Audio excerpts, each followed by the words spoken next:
नमस्कार दोस्तों, स्वागत है आपका हमारे इस चैनल धूप धनुषी आरती में। दोस्तों, धूप नैवेद्यम के ऊपर जो है मैं आप लोगों के सवाल जो है वो देख रहा था, तो मुझे लगा कि उसके ऊपर जो है एक वीडियो बनाते हैं। इसके ऊपर प्लानिंग अलग से कुछ नहीं था, पर आप लोगों के सवाल देखने के बाद अचानक से मेरा ख्याल आया कि नहीं, इसके ऊपर भी एक छोटा सा वीडियो जो है वो बनाते हैं। देखिए, सहज सरल तरीके से जो लोग गृहस्थ सरस्वती पूजा अपने घर पे कर रहे हैं, वो धूप नैवेद्य में जो है ना बहुत सहजता से जो उपलब्ध होंगे वही सारी जो है वो आप कर सकते हो। जैसे कि आज्य यानी कि जो घृत है वो आप ले सकते हैं। गुग्गुल जो है, घृत मिश्रित गुग्गुल, ये जो धूप नैवेद्यम होता है उसके लिए बहुत श्रेष्ठ होता है। उसके साथ साथ शर्करा आदि में आप जो है सफेद बताशा और जो मिश्री है उसका आप प्रयोग कर सकते हैं। अगर आप अक्षत नैवेद्य में भी देना चाहते हैं तो घृत मिश्रित जो अक्षत यानी कि अरबा चावल जो है सूखे हुए घृत मिश्रित करके उसे भी आप जो है धूप नैवेद्य में अर्पण कर सकते हैं। धूप नैवेद्यम जो है दोनों प्रकार से दिए जा सकते।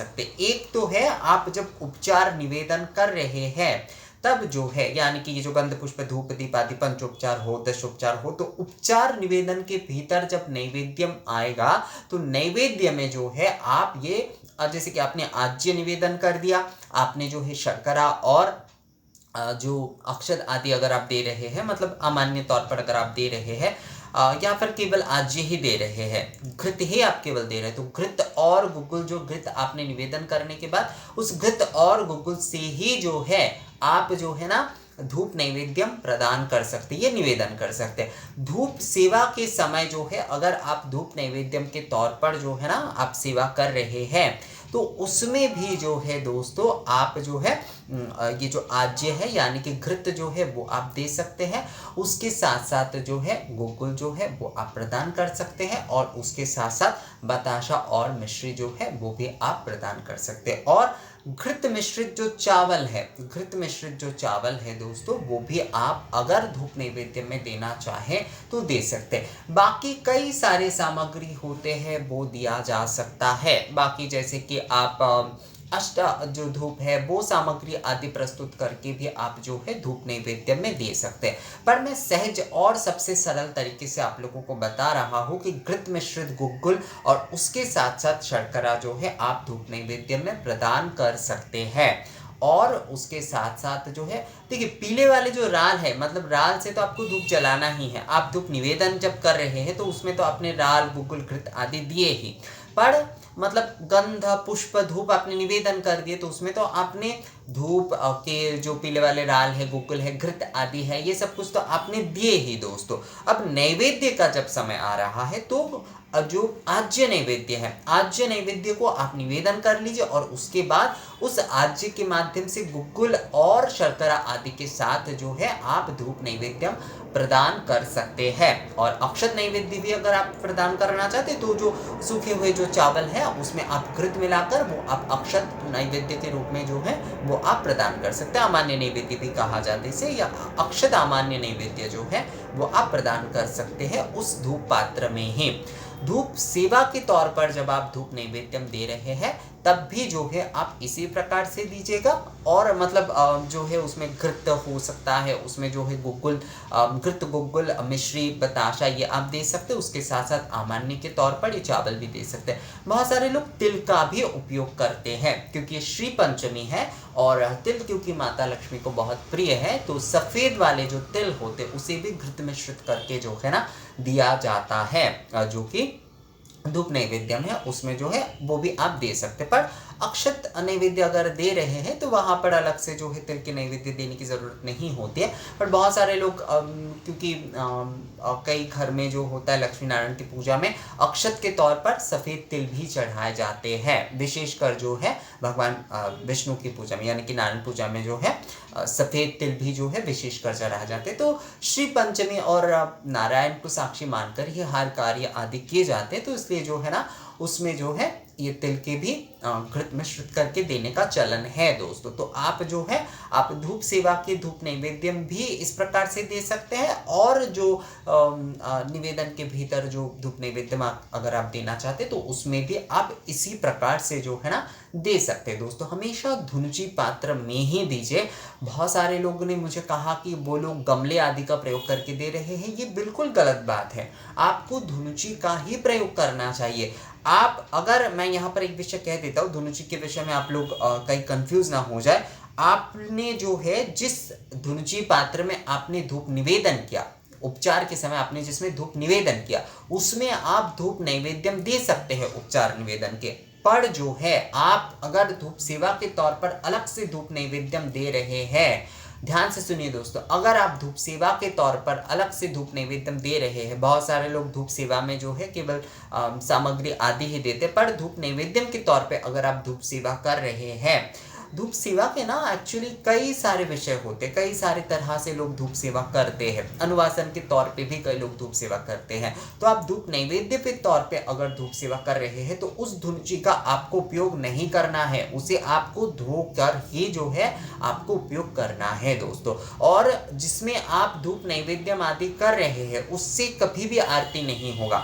मिट्टी के अगर आप धुनुची ले रहे हैं तो वो आप अगर उपचार के धूप जो नैवेद्यम है, उपचार के जो धूप नैवेद्यम दोस्तों, तो उपचार के धूप नैवेद्यम में आप जिस मिट्टी के धुनुची का उपयोग करेंगे वो अलग से जो है धूप सेवा के धूप नैवेद्य में उपयोग नहीं होगा। मिट्टी के अगर आप धूप पात्र ले रहे हैं तो वो एक बार ही इस्तेमाल किया जाएगा, दोबारा उसका इस्तेमाल नहीं होगा, वो झूठा हो जाता है। बिल्कुल भी मत करिएगा, धोकर भी मत करिएगा। बहुत सारे लोग धोकर करते नहीं, वो अलग बात है। धोकर जो एक पक्ष काल तक जलाने के बारे में कहा गया है वो केवल सुगंधित करने के लिए, आप घर को या पर जो है मंदिर आदि को सुगंध करने के लिए अगर धूप प्रज्वलन कर रहे हैं, धूप दे रहे हैं, धूपन कर रहे हैं, मतलब धूप के धुएं से जो है आप सुगंधित कर रहे हैं, उसके लिए जो है केवल मात्र मिट्टी के उन पात्रों को आप एक पक्ष काल तक इस्तेमाल कर सकते हैं। बाकी किसी भी मिट्टी के पात्र को जो कि निवेदन के लिए, जो कि नैवेद्यम आदि के लिए इस्तेमाल होता है, वो बिल्कुल भी बार बार इस्तेमाल नहीं होगा,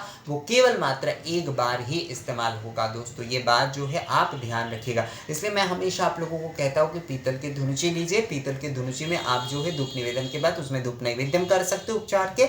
उसके बाद अगर आप जो है मध्याह्न के समय धूप सेवा आदि के मतलब धूप नैवेद्यम आदि करना चाहते हैं तो उसे धोकर ही जो है आप कर सकते हैं। आरती की धुनुची आपको अलग रखना है। आरती की धुनुची जो है इसमें से कुछ नहीं होगा। इसलिए हमेशा मैं, अब बहुत सारे लोग, आप लोग धुनुची सेवा आप लोगों ने शुरू तो कर दी है, पर धुनुची की आपने व्यवस्था शायद नहीं किए हैं अभी। तो कई लोग कहते हैं कि गमले में देते, हम कटोरी में देते, नहीं। दो धुनुची आप कम से कम आप दो धुनुची खरीद लीजिए दोस्तों। उससे ही जो है ना आपकी जो विधि आदि नियम आदि है वो करने में आसानी हो जाएगी। कम से कम पीतल के दो धुनुची खरीद लीजिए, इससे जो है आसान हो जाएगा। अगर आप धूप धुनुची सेवा कर ही रहे हैं, धूप धुनुची के माध्यम से निवेदन पूजन आदि आरती कर रहे हैं, तो उसमें आपको कम से कम दो धुनुची जो है वो खरीद लेना चाहिए दोस्तों। इससे जो है ना आपकी आसानी होगी सेवा पूजा में। जो है जिस पद्धति के लिए जो सामग्री या पर जो वस्तु जरूरी है ना दोस्तों, उसकी व्यवस्था करना होता है। नहीं तो हम उस जो नियम को जो है ऐसे वैसे करते हैं तो उससे हमारे मन को भी एक प्रकार से शांति नहीं मिलता है। तो इसलिए जिस वस्तु के लिए कहते हैं, जिसके लिए जो, उसके लिए कहा जाता है कि जिस सब्जी के लिए जो मसाला, तो जिस पद्धति के लिए जो वस्तु ज़रूरी है, जो सारे द्रव्य ज़रूरी है, उनका हमें व्यवस्था करना ही होता है। तो धूप नैवेद्यम के लिए आप जो है बहुत सहज तरीके से घृत और गुग्गुल जो है, औषधि के तौर पर घृत और गुग्गुल जो है वो आप इस्तेमाल करिए। और उसके साथ साथ अगर जो है आप अमान्य के तौर पर देना चाहते हैं तो सूखे हुए जो अरबा चावल है उसमें आप घृत मिश्रित करके वो अमान्य यानी कि अक्षर नैवेद्य जो है वो भी आप धूप में प्रदान कर सकते हैं। बहुत सारे लोग मुझे कहते हैं कि दादा आप ना करके दिखाइए। दोस्तों मैं ना बता देता हूँ डिटेल्स में, अगर आप लोग सुन लेते हैं उन सारे विषयों को तो आप लोगों को समझ में आ जाएगा। हाँ, ये सारे विषय कई समय करके दिखाने से ज़्यादा क्लियर होता है। मैं कोशिश करूंगा आगे से कि आप लोगों को ज़्यादा से ज़्यादा करके दिखाने की, पर क्या होता है ना, अगर मैं करके दिखाने की प्रतीक्षा में रह जाऊँ तो कई सारे वीडियो जो है ना वो छूट जाएगा दोस्तों। तो इसलिए जो है मैं आप लोगों को बता देता हूँ ताकि आप लोग जो है समझकर उस विषय को कर ले। उसके बाद जब मुझे समय मिलता है, आप देखते ही है कि मैं बता देता हूँ, उसके बाद फेस्टिवल आदि या फिर ऐसा कुछ जब बीत जाता है, मैं थोड़ा फ्री रहता हूँ, तो उस समय मैं वो सारी चीज़ें जो है करके भी आप लोगों को बता देता हूँ। क्योंकि हर चीज़ के लिए ना एक समय की ज़रूरत होती है, तो मेरे पास भी जो है हर सारी चीज़ों को मैनेज करके ये करना पड़ता है। तो इसलिए अगर मैं हर चीज़ करके आप लोगों को दिखाने जाऊँ तो शायद मतलब फेस्टिवल तो क्या, बहुत सारे समय जो है उस विषयक वीडियो आप लोगों को मिल ही नहीं पाएगा सही समय पर जो है। तो इसलिए मैं बता देता हूँ, बहुत विस्तार से इसलिए समझाता हूँ आप लोगों को दोस्तों। बहुत सारे लोगों को आप में से बोरिंग लगता है, पर समझाने का कारण यही है ताकि आप लोग जो है खुद से थोड़ा समझकर इस विषय को कर पाए। तो आप जो है घृत और जो गुग्गुल है, घृत और घृत मिश्रित गुग्गुल, ये देवी पूजा के लिए सबसे जो है ना अच्छा धूप नैवेद्यम कहा जाता है। आप धूप भी करें, मतलब धूप निवेदन करें, धूप नैवेद्यम करें, ये सबसे श्रेष्ठ माना गया है, सबसे उत्तम माना गया है घृत मिश्रित गुग्गुल। और उसके साथ साथ मिश्री और बताशा जो सफ़ेद वाले हैं उसका, क्योंकि सरस्वती पूजा है, सत्व गुण की पूजन है ये, तो इसमें जो है आप जो है सफ़ेद वाले मिश्री और बताशा जो है उसका आप उपयोग कर सकते हैं। और उसके साथ साथ अरवा चावल घृत में मिलाकर अक्षत नैवेद्य भी प्रदान कर सकते हैं। पर इन सारी चीज़ों में से कुछ भी अगर आप बहुत नहीं कर पा रहे, तो आप जो है राल के साथ जो है आप धूप जलाइए, और उसके साथ जो है राल मतलब पीले वाले राल से आप धूप प्रज्वलन कर लीजिए। उसमें जो है आप नैवेद्यम के तौर पर घृत और गुग्गुल जो है वही आप दीजिए दोस्तों। इससे ही जो है ना आपका धूप नैवेद्यम की विधि जो है वो पूर्ण हो जाएगा। तो ये वीडियो आप लोगों को कैसा लगा? सरस्वती पूजा के धूप नैवेद्यम के ऊपर आप लोगों का बहुत इंटरेस्ट था इस विषय में जानने की, तो ये मैंने आप लोगों को बता दिया। आप सभी लोग ये कर पाएंगे। बहुत सारे सामग्री आदि का अगर आप जुगाड़ नहीं कर पा रहे हैं, षडंग सामग्री, अष्ट सामग्री, तो भी आप जो है ना ये जो घृत मिश्रित गुग्गुल के साथ आप धूप नैवेद्यम अवश्य कर पाएंगे दोस्तों। तो ये वीडियो कैसा लगा मुझे कमेंट्स करके ज़रूर बताइएगा। अगर ये वीडियो अच्छा लगा है तो इसे लाइक और शेयर भी ज़रूर कर दीजिएगा। मिलते हैं आपसे अगले वीडियो में, तब तक के लिए नमस्कार।